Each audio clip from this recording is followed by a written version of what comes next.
story of Percival. One of the names for that Cabalistic tree is called the Parsuf. Parsuf means face. If you add the Hebrew article of God on that, al or el, you get Parsufel, right? This is Percival. And so there's a great deal of esoteric research involved on this idea that, Percival's journey is really about this journey related to this Kabbalistic tree as he eventually attains Gnostic illumination. And so one of the other things related to this is, one of the things the Templars were accused of worshiping was this idol called the Baphomet. And this Baphomet was said to be three-faced. And, there's been lots of talk about what does Baphomet mean, It usually always comes back to something related to wisdom, whether you're talking it being an at-bast cipher for Sophia, or Baphemitis, which means baptism of wisdom, or a Baphomet, which is Arabic, which meant father of wisdom. Somebody keeps going back to this idea of wisdom, right? But it's interesting, we find in the Zohar, this Kabbalistic text, it says, it's describing the Kabbalistic tree, and it says, there are three upper heads, two and one which contains them. So it describes the Kabbalistic tree as a three-faced idol, right? Used to attain wisdom, which of course is somewhat related. Now, this Kabbalist tree has also been associated with a cup of benediction, according to the Zohar. In fact, one of the very first lines in the Zohar says, and this secret is written about in the verse, I will raise up the cup of salvation. For this is the cup of benediction that is raised after the meal. The cup of benediction must rest on 5 fingers and no more, just as the lily rests on the rigid leaves that represent the 5 fingers. And this lily is the cup of benediction.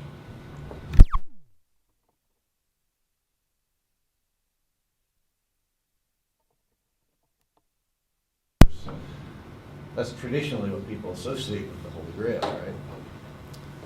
right?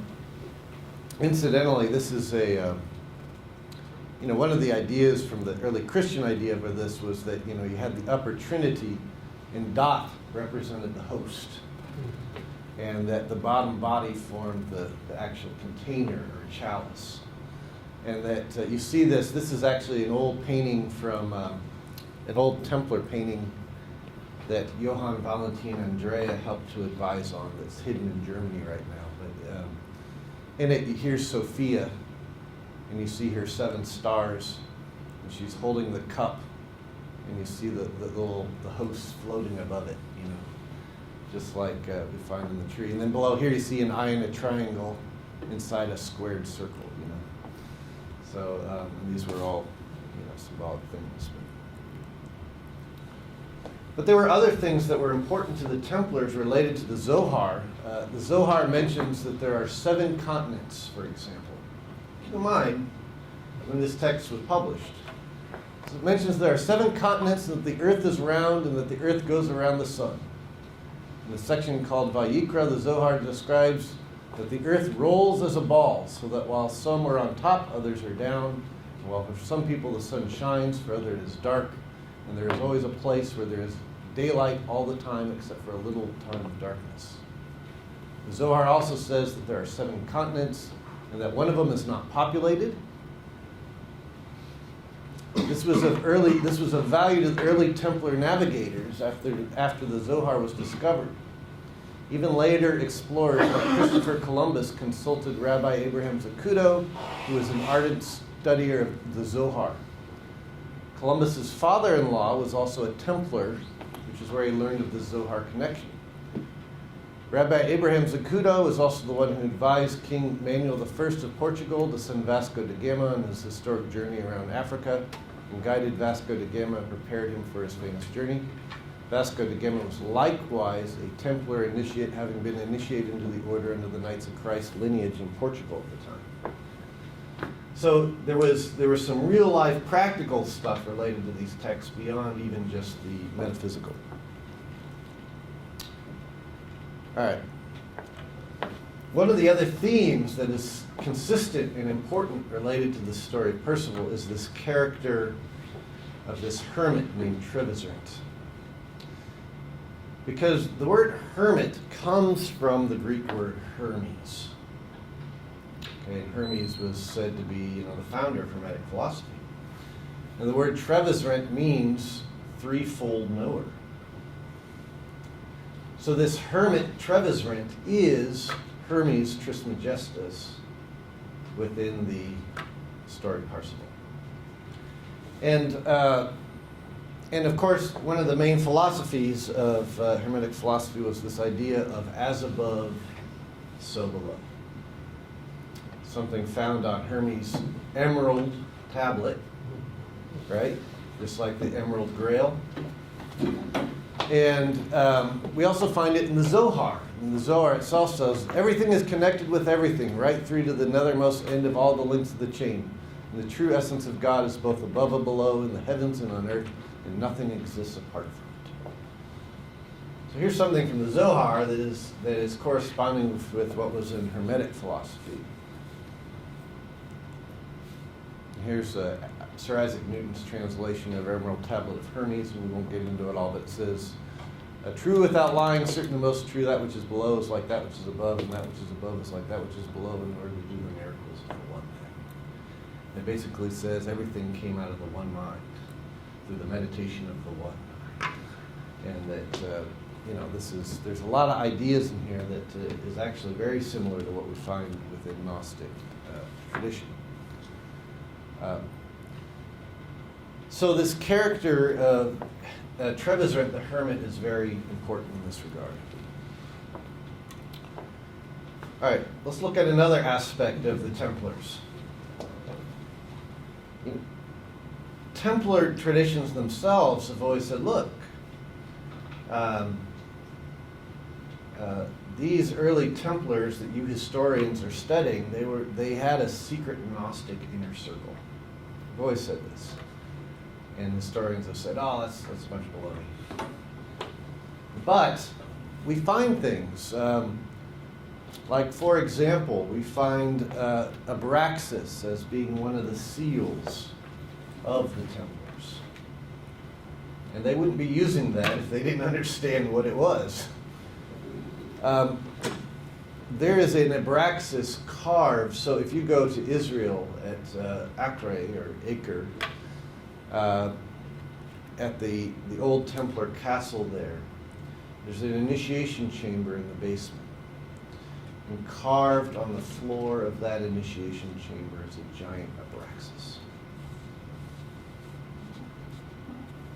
How else do you interpret that? It could be argued that one of of course, Abraxas was deemed to be this archon, right? Who emanated from Sophia and then eventually found his way into reintegration with God. And you could argue that, that idea is being, this idea is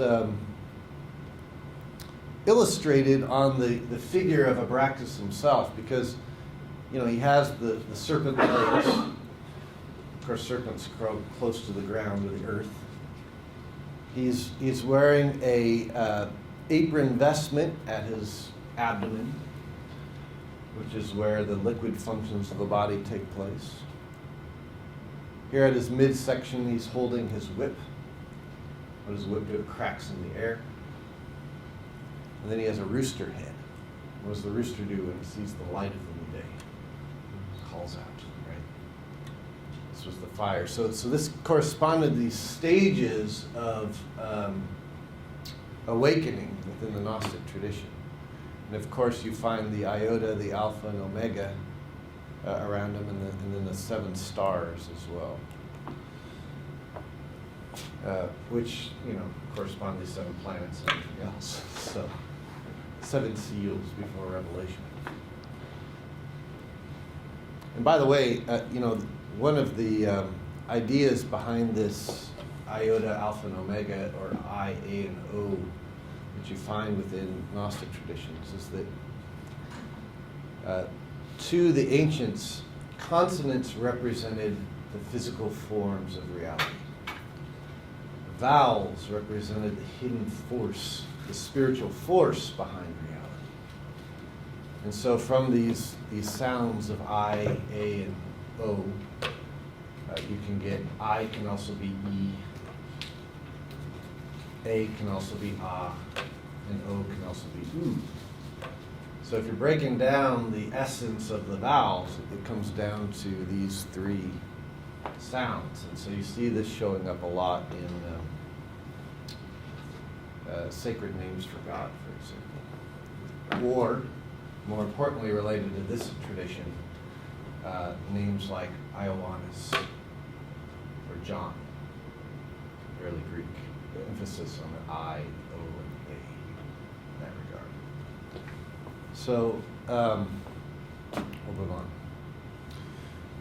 There were a couple different groups who, according to both their accounts and Templar accounts, that the Templars were in contact with within the Middle East, and they learned a lot of this knowledge from.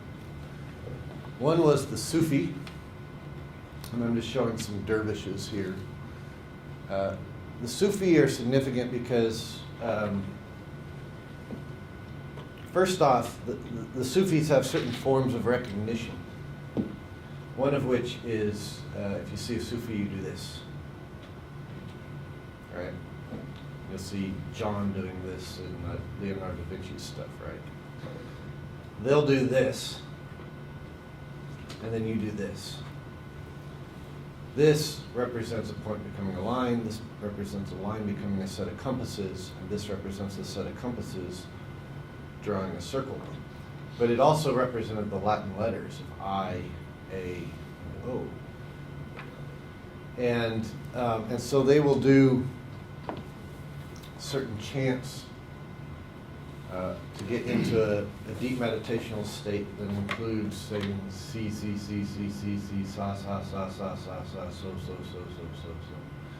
Where they're emphasizing these letters, right? This is the emphasis, and then the vowels are the focus. And so they have, for example, the Sufis say this, one of their signs is they call this the si sign. They call this the sa sign. They call this the so sign. Okay? And they are, and the dervishes, for example, which we see here, they wear their regalia, their white robes and their black cloaks, and their red and white belts, and sometimes the leader of it has a Solomon's seal placed over his heart, and and then they wear these funny-looking hats. They're fezzes, but these hats are these giant fezzes. They're not really fezzes. They represent Islamic tombstones. Because they say they have symbolically died to this world and been raised to a new light of understanding. And so when they do their teke, when they go into their tekes, which is their temples, they will enter in, and they will they'll place a white lambskin in the east, which represents the unseen master that they're hoping to become. And they will this is how they pray. So they will bow, at the unseen master, and they will gradually spiral into the teke. And then when it's time for them to go into their spinning motions, you'll see them. They'll go like this. They'll raise the energy up from below to above, and then they'll bring it back down, and then they'll raise one hand to point up. With the other hand, they'll point down, as above, so below, and they'll begin their process of spinning to get into a Gnostic to get in a trance so they could get in this Gnostic state where they could experience the divine ecstasy. And so usually when they come out of it, you'll see them, crying, their tears of ecstasy from the state that they went into. But this is one of the groups that we know the Templars were in contact with. The other one is a group called the Druze, or the Tawhid Muwahidun. And the Druze are very Gnostic. They believe, and remember, if we go back a few slides, the Templar rule of comforted brothers said the Druze were to be received in the temples, right? And by the Druze own account, they had these association with the Templars. In fact, to this day, we still have very good associations. But the Druze state that their tradition is that there were certain souls that came to Earth in antiquity, and they brought with them the secrets of the Gnosis. And they developed arts and sciences related to this Gnosis, and they put them inside two hollow pillars, one to withstand fire, one to withstand water, and that they agreed to continually reincarnate until everybody had learned the Gnosis. And that they adopted the symbol of the five-pointed star, which was their symbol for Gnosis. And they said this Gnosis had 5 attributes to it. And so each of the points of the star represented different aspects of this Gnosis, and that it represented the 5 points of their fellowship. Well, by the way, in both groups, there's a standard Arabic greeting, which has led some people to believe that there's a connection between the two groups, and they loosely acknowledge it themselves. But the Arabic greeting is muwahabun, and in Arabic, muhaba means love.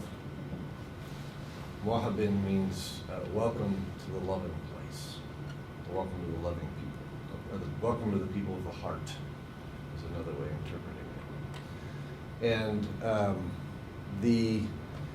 this is very significant in terms of relation to Percival, right? Because Percival, what's on his shield is the heart, right? That's what that's his expression in the world. That's that compassion, that caritas, that agape. But there's something that you find within both these traditions. So anyhow, so we know the Templars were associated with these people who, by the way, not only do they have Gnostic doctrines, but they also both have alchemical doctrines and continue to practice these things. The Druze are a little bit more. The Druze venerate some of their saints that they include people like Pythagoras and Plato and Hermes, right?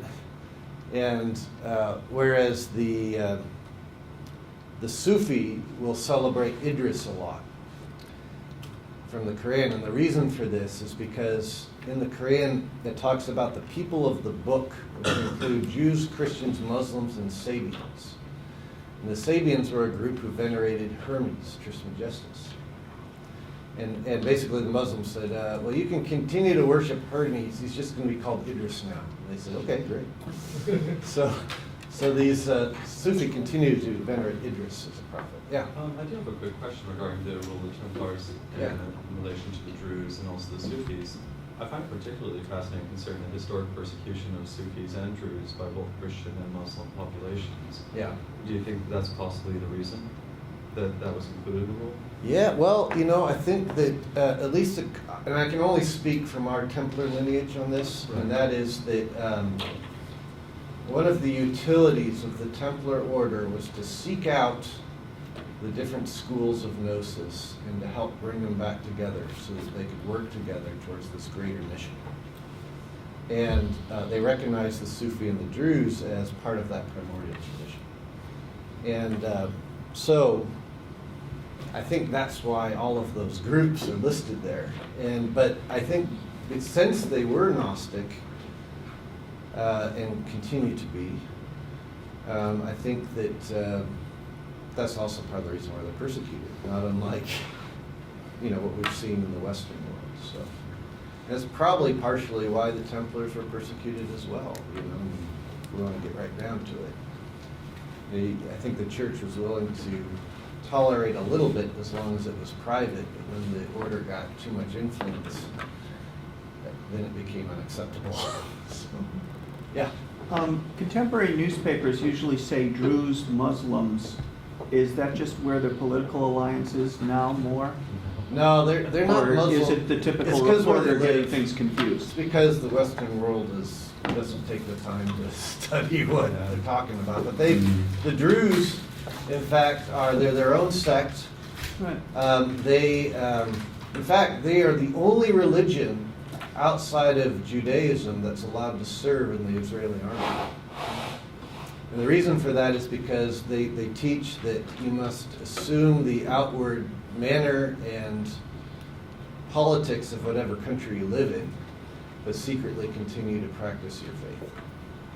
Just something you find within Rosicrucian doctrines as well, You mentioned in the manifestos, so it's interesting. So, but yeah, they don't have any particular alliance to any. In fact, Kamal Jumblat, who was the Grand Master before this one, was he was the head of the country, and he was very well respected because he didn't persecute based on religious grounds, because he had respect for the Jewish mystical systems, the Islamic mystical systems, and the Christian mystical systems. And but he was still assassinated because of it. So that happens.